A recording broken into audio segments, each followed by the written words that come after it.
नमस्कार, मी गौरी सूर्यवंशी. एस मराठीमध्ये आपलं स्वागत. वळूया आजच्या बातमीकडे. कादवा कारखान्याने 1426 सभासद रद्द केले असून ते शेअर कारखान्याकडे जमा केली आहे. ते शेअर उत्पादकांना माहिती न देता तसेच नोटीस प्रसिद्ध न करता आपल्या मर्जीतील व नात्यातील लोकांना सदरचे शेअर छुप्या पद्धतीने वाटप करण्याचे काम सुरू असल्याचा दावा केला जात आहे. जे शेतकरी वर्षानुवर्ष कारखान्याला ऊस पुरवठा करूनही सभासद तत्वापासून वंचित आहे अशा शेतकऱ्यांची प्राधान्यक्रमाने निवड करावी व सदर शेअर विक्री ही खुल्या पद्धतीने व शेतकऱ्यांना माहिती देऊन करावी अशी मागणी केली जात आहे.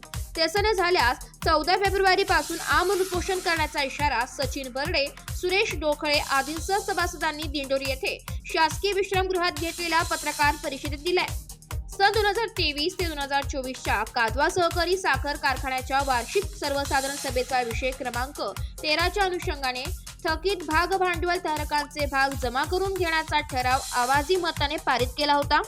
त्या सभेच्या इतिवृत्ताची माहिती आपण ऊस उत्पादक सभासद म्हणून लेखी अर्जाद्वारे कादवा व्यवस्थापनाकडे दिनांक 20 ऑक्टोबर 2024 रोजी केली होती अशी माहिती सचिन बर्डे यांनी दिली आहे. बर्डे पुढे म्हणाले की ऊस उत्पादक सभासदांचा कारखान्याच्या कारभाराबाबत माहिती घेण्यासाठी संविधानिक अधिकार असताना संचालक मंडळाच्या आडमुठ्या धोरणामुळे वारंवार मागणी करूनही सर्वसाधारण सभेच्या इतिवृत्ताची प्रत दिली गेली नाही आहे. यावेळी साधारणतः 3 महिन्यांचा कालावधी गेल्यानंतर दिनांक 30 जानेवारी 2025 रोजी प्रादेशिक सहसंचालक यांना पत्र देऊन सर्वसाधारण सभेच्या इतिवृत्ताची प्रत मिळवण्याकरिता विनंती केली आहे, परंतु त्यांचाही आदेशाला केराची टोपली दाखवत संचालक मंडळाने ऊस उत्पादक सभासदांची निराशा केली आहे. यामुळे ऊस उत्पादक सभासदांमध्ये चर्चा होऊन नक्की संचालक मंडळाच्या मनात चालले तरी काय असा प्रश्न सर्व ऊस उत्पादक सभासद म्हणून आम्हाला भेडसावत असल्याची प्रतिक्रिया सचिन बर्डे यांनी दिली आहे.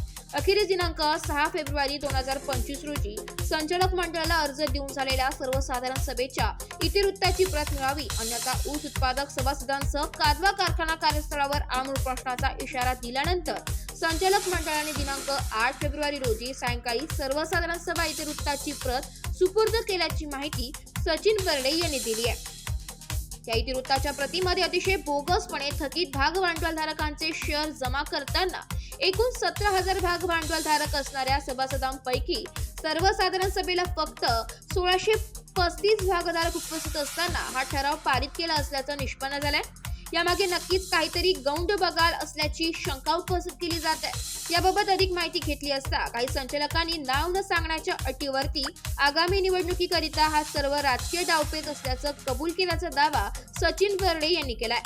त्याच अनुषंगाने संचालक मंडळातील संचालकांचे आपल्या मर्जीतील लोकांना संपर्क करून भाग भांडवल खरेदी करण्यासाठी आवाहन करण्यात येत असल्याची गुप्त माहिती देखील मिळाली असल्याचे सचिन बर्डे यांनी सांगताना त्या संबंधीचे सर्व पुरावे आपल्याकडे असल्याचा पुनरुच्चार केला. यात आमचा कुठलाही राजकीय स्वार्थ नसल्याचेही त्यांनी सांगितले. त्याचबरोबर संचालक मंडळाने यात सुधारणा करून जे ऊस उत्पादक भाग भांडवला वंचित आहे त्यांना न्याय द्यावा, अन्यथा मोठे आंदोलन उभे करून याबाबत न्यायालयात दाद मागणार असल्याचेही सचिन बर्डे यांनी सांगितले. दिलीप जाधव, सुजित मुरकुटे, अनिल जाधव, संजन मोरे, चंद्रकांत देशमुख, गणेश हिरे, श्रीराम आहेर, भगवंत बर्डे, गोटीराम बर्डे, योगेश बर्डे, रतन बस्ते, सुनील बोराटे, काळू बर्डे यांच्यासह ऊस उत्पादक शेतकरी उपस्थित होते. Bureau report, S Marathi news, Dindori.